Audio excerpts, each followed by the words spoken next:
Thank you for tuning into Devos. All this week, we're talking about living a life of generosity. So again, it's not what we get, but it's what we give. And I want you to make it your goal that you want to be a very generous person, and that's the way that you want to be known. Look here in Job 120. Job learned his lesson. I mean, here he was.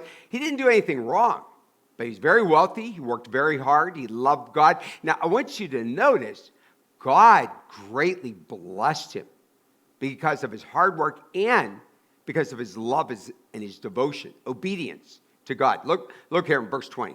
Job arose and he tore his robe. I mean, he had horrible things. He lost everything he owned. He shaved his head. He's in mourning. He falls to the ground and he worshiped God.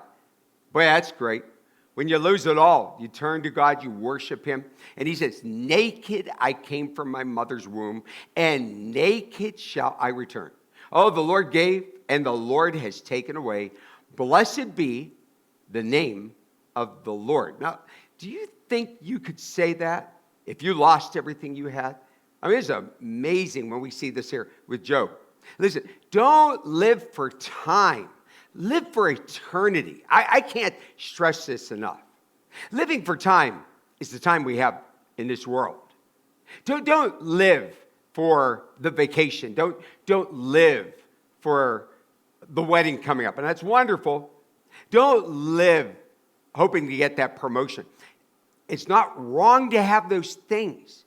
But I want you, number one, to make God number one in your life and to live for eternity. So that will change how you look at everything. Because you look at things in which you want to get in life and where you want to be. You're always thinking, wow, this stuff in which I'm trying to get right now, I'm going to leave all of this behind, but I'm going to have to stand before God.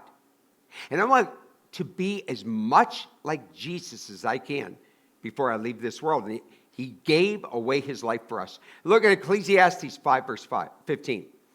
Very, very similar to what Job said. Solomon says this, as he came from his mother's womb, talking about us, oh, he shall go again, naked as he came. Boy, we got a naked theme going on here, don't we? When you come into this world, you have nothing. And when you leave this world, you'll just go as naked as you came. And he shall take nothing for all his toil that he may carry away in his hand. So, whatever you work for, whatever you saved, you're not taking it with you. It's like that man told his wife that he had a suitcase full of gold, and he had it up in the attic. And he said, no, don't touch that. He goes, but when I die, I'm going to take that up into heaven. And so when he died, he went up into heaven. And so his wife found the suitcase of gold. And her friend said, I thought he was going to take it with him. And his wife said, I probably should have put it in the basement for him. Think about that one.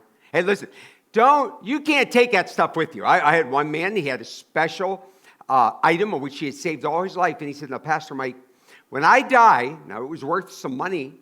It could be sold for his wife. He goes, but when I die, I want you to be sure that goes in the coffin with me. And I said to him, that's the stupidest thing I've ever heard in my life.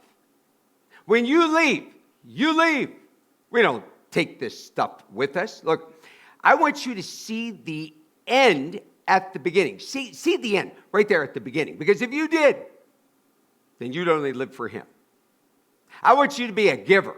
Put God number one in your giving. Put others before yourself. Live a life of generosity. Not always wondering why somebody's not giving to you. But saying, I want to be the one to give because God has given to me.